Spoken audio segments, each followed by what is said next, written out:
あります。日本人の多くが知らない有人離島の一つ、小宝島。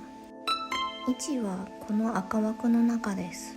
十島村は鹿児島県のほぼ真ん中にあり、12の島が属しています。島面積は約100ヘクタール、東京ドームの約21個分の広さですが、九州の有人離島の大事な交通機関でもある JAL。この冊子の後半には日本地図が掲載されています。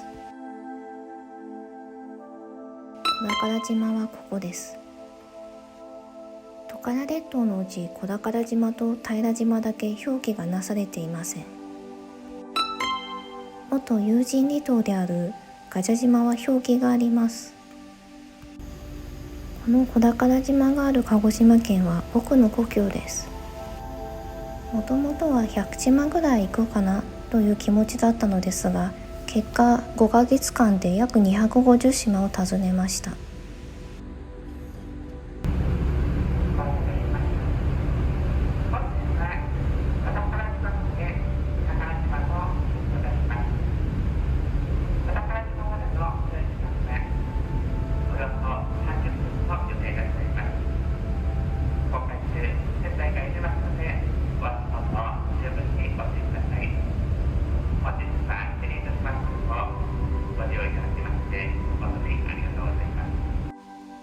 鹿児島県奄美大島の名瀬港を朝2時に出港。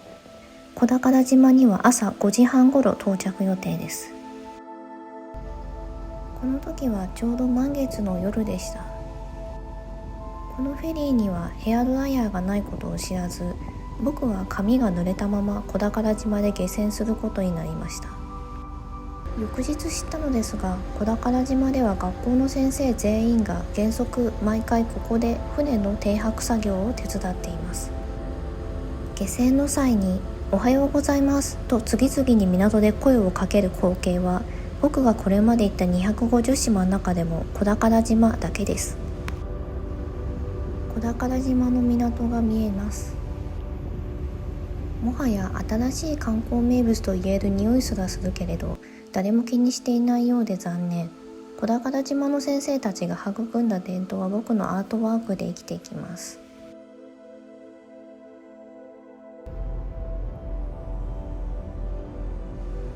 この日の下船者は僕一人だけでした。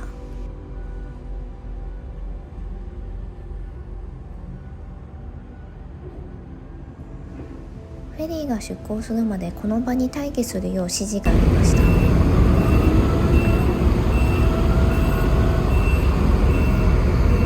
朝5時50分頃、フェリーとしま2は次の島へ向けて出港しました。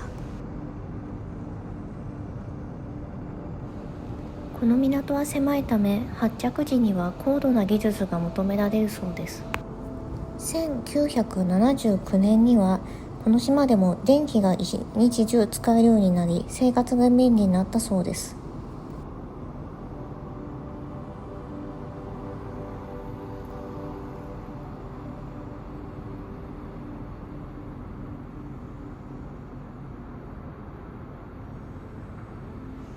ちなみに先生が1人から数名だと、僕が行った250島の中で平島も該当します。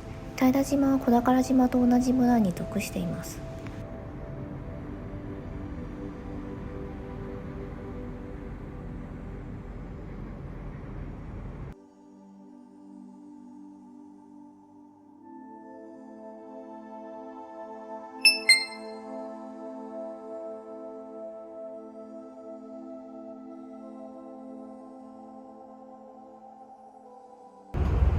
僕は今日から2泊3日小宝島に滞在します。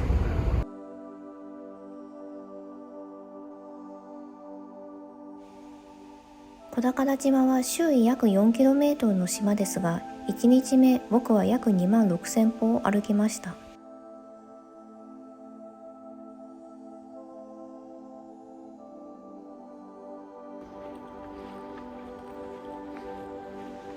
民宿に荷物を預けてきました。朝食はないのでお昼ご飯まで6時間ほど探索します。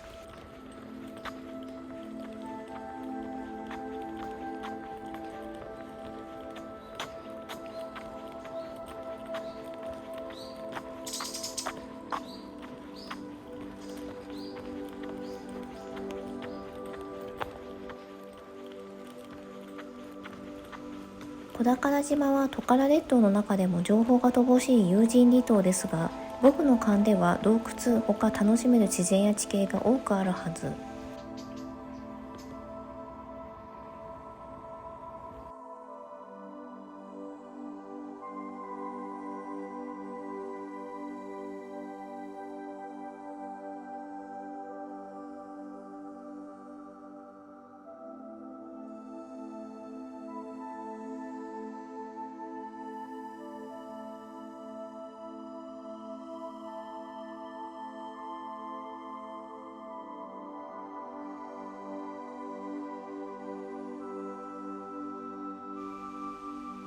左にあるのは民宿の湯泊荘さんです。この期間は業者さんで満室でした。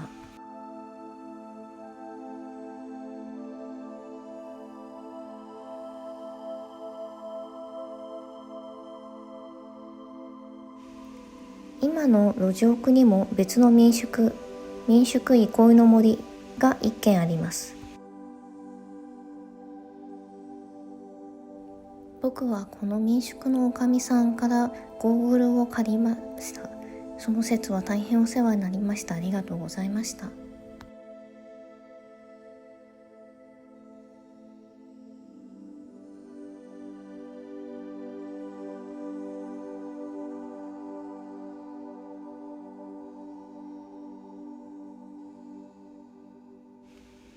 まだ日が当たっていないのもあり、圧が強く感じて僕には近づけませんでした。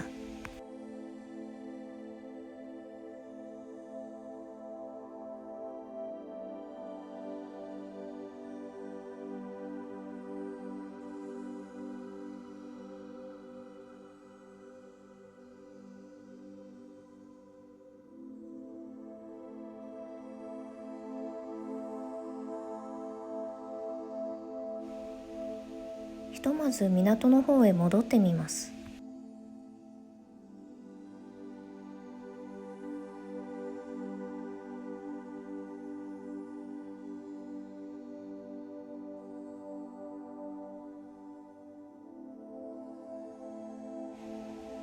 3月なのでトカラハブが出没し始める時期です。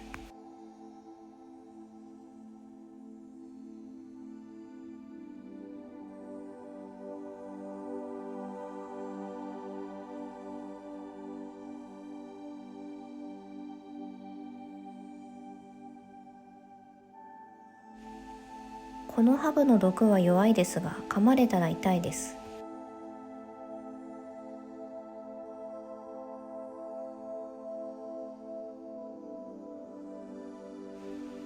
草むらに入るときは物音を立ててハブに逃げてもらうことにします。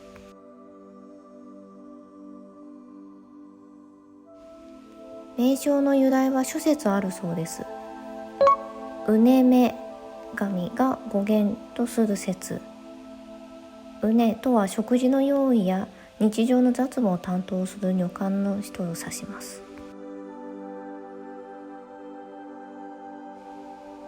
午後はその奥にある赤立ち神にも行きます。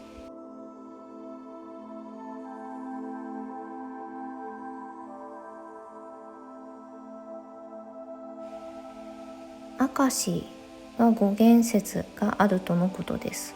明石とは神仏に備える明かりを指します。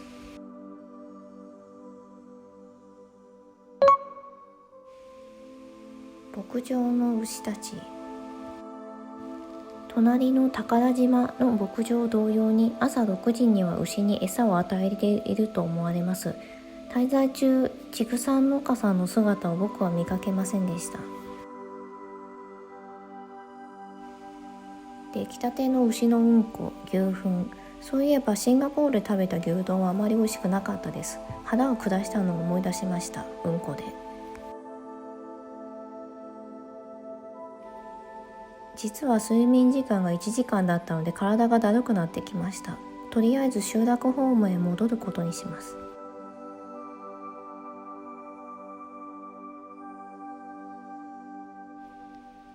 前日は冬の気温でしたが、今日は暑くなりそうな気もします。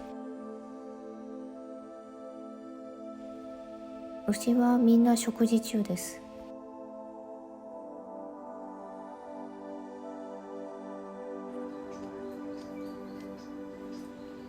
湯泊荘の向かいにあるガジュマル郡です。この宿のオーナーは子供の時この奥でよく遊んでいたそうです。翌日この宿のオーナーと他でパーティーを結成し、この林の中に入ることになります。動画後半参照ください。おはようございます。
日差しは暖かいけど風が強いのでコートは着たままです。イソープ童話の太陽と風。本日は太陽が風に負けました。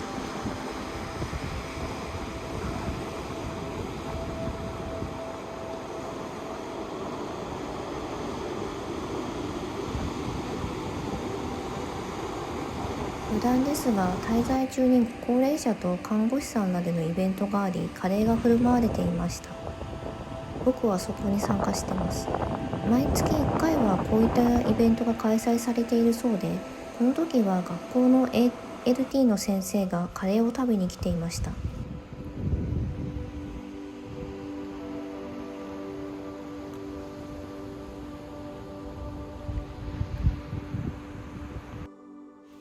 小宝島の小中学校、校長先生経由で取材の許可を得ました。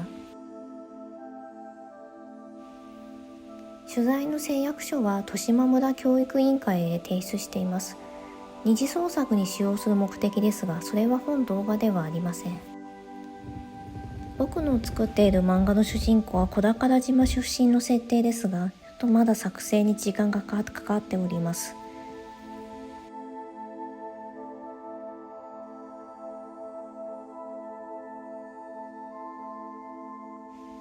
今回お世話になる宿、パパラギさんです。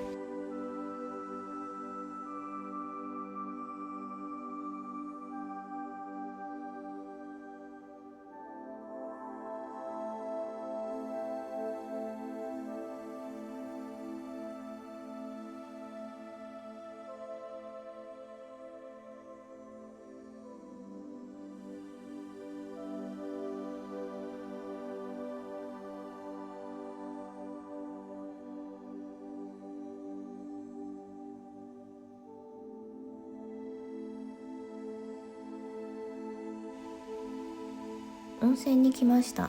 無料で使うことができます。湯泊温泉は海のすぐそばにある露天風呂で、波の音を聞きながら気持ちよく入ることができます。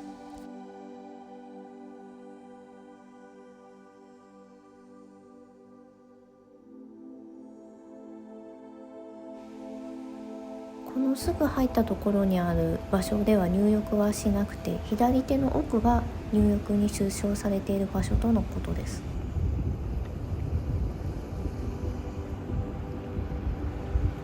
入るときに看板を回します。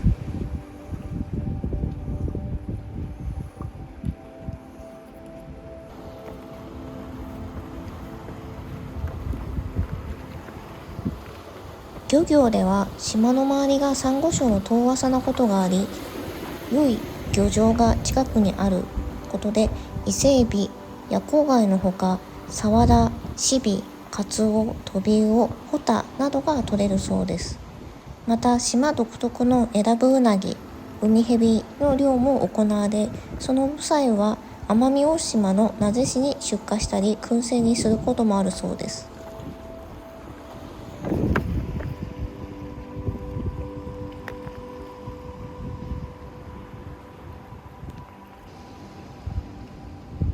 こちらの島はシンガポールのプラウビン同様に水は井戸を使ったり雨水を溜めて使ったりしていました。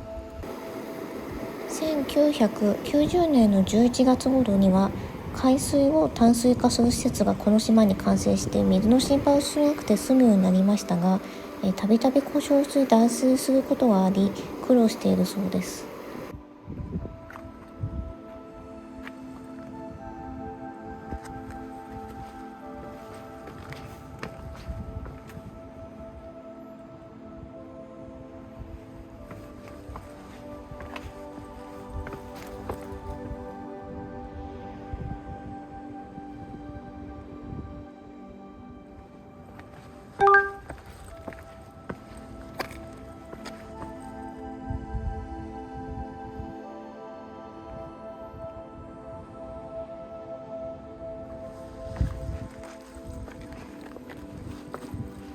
しばらくは散策する動画だけですので、宿の食事を見たい方は21分のところまでスキップお願いします。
一緒にハイキング、竹の山登山口から頂上を目指します。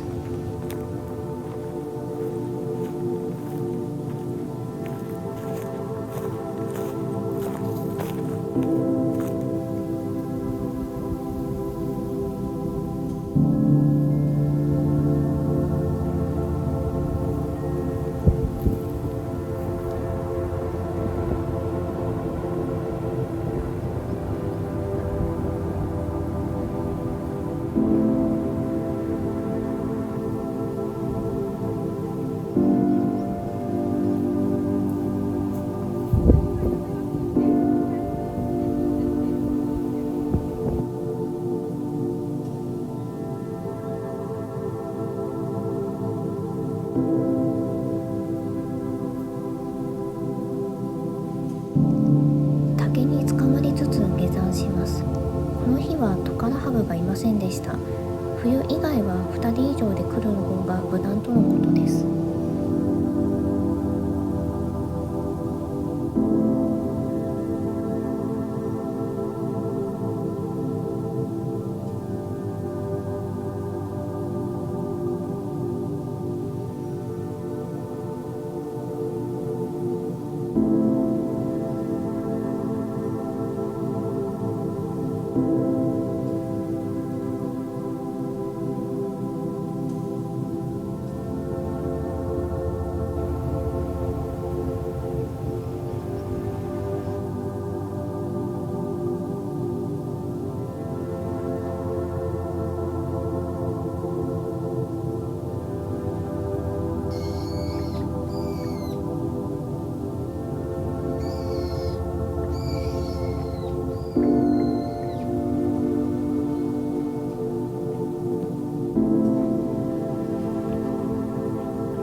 連れて行くわ。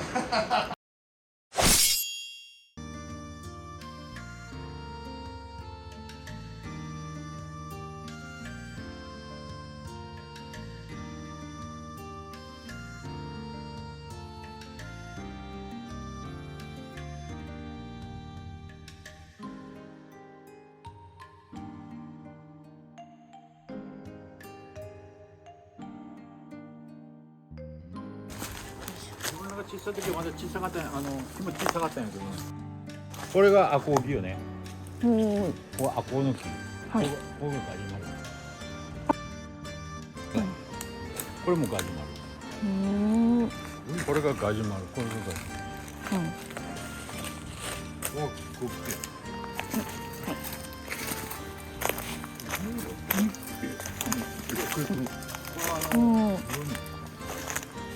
ビロウの木に実が全部巻きついてからにね、かわいそうには。締められてるかな。首絞められてるって。ね、こっちを見てからかわいそうにこっちから見てみようは全部きれいに巻かれてる。こっから見て。ね。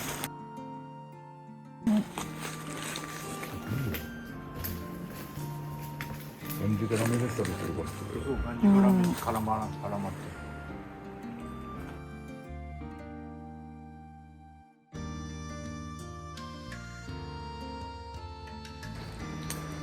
これもしかしたらそっち側とこっち側とこっち側一本の木からなってるかも。単独で伸びてるんじゃなくて、単独でこっちこうじゃなくて、こんな人伸びてきてるでしょ。こういう感じで伸びてきて、このガジュマルっていうのは枝が伸びていって支えがならんようになったら、こんな人根っこを下ろすのな。でもしかしたらここに渡ったかもわからない可能性。こうだからずっとこう渡ってる可能性もある。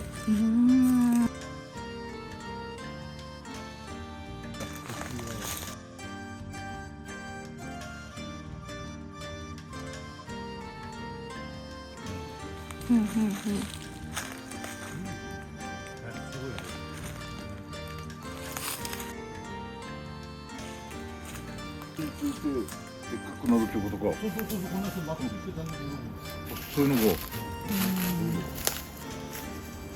こんなして垂れ下がってるやつをまして三つ編み作っとくがね。三つ編み作ったらそのまま三つ編みの状態で大きくなっていくよ。じゃあ実ついてるもんな。実に全部ついてきてるからこんなして。だからもう枝が伸びていってきつくなったら人間が杖をつくのと一緒でどんどん伸ばして。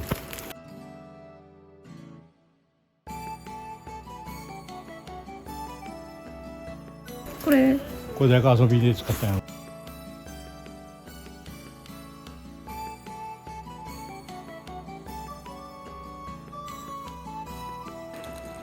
いや小さかったからかけたんじゃない。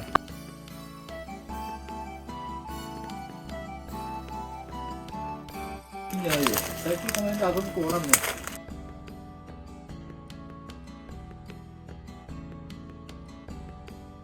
今ね。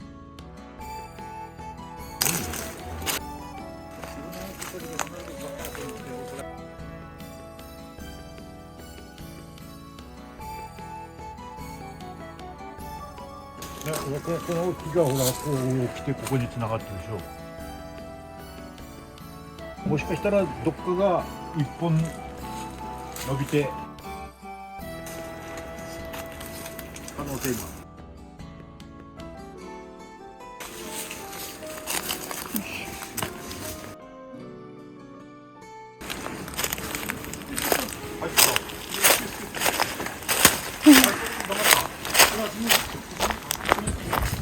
ありがとうございました。ありがとうございました。貴重な経験できました。昔はねここで黒砂糖を作る。ここで？ああ。そこにね機械とかもう今もう撤去してなくなってるけど、昔は黒糖を作るやったら甘みなんかでやってる黒糖作りをしよったらしてくれる。今はなぜしてない？今ない。自分らが小さい時までやったから。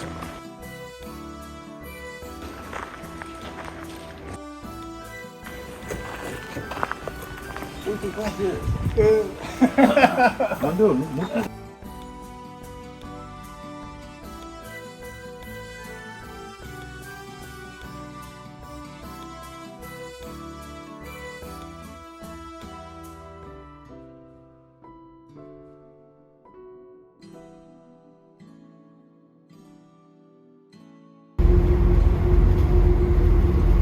車がいっぱい乗る大原。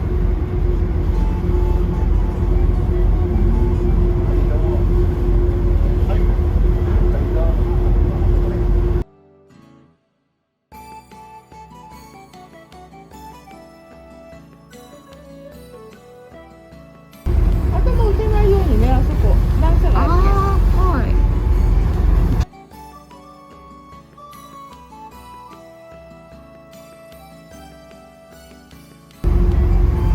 よかったね、上まで持っていくのきつかったから、横からやけんさ。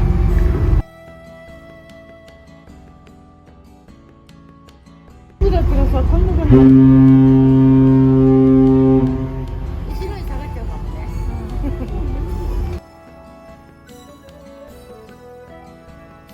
30分するから大丈夫。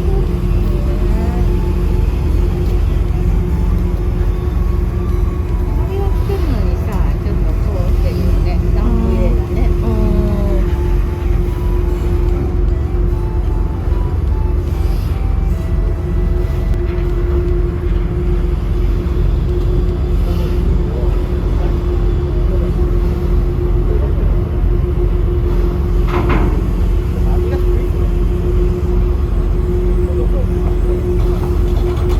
一本ばっかりになるよ。あっちのほら浮いてるから、こうなるよ。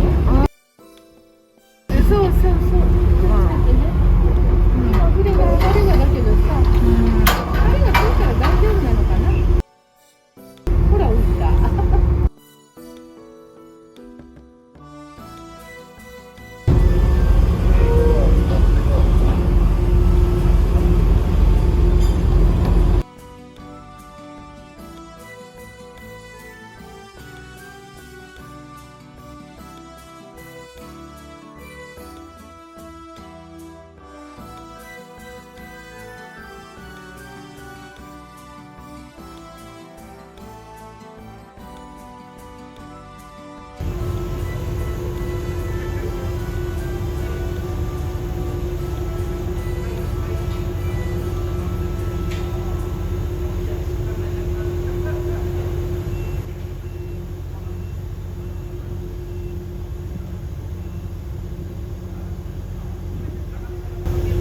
鹿児島県十島村宝島の動画に続く。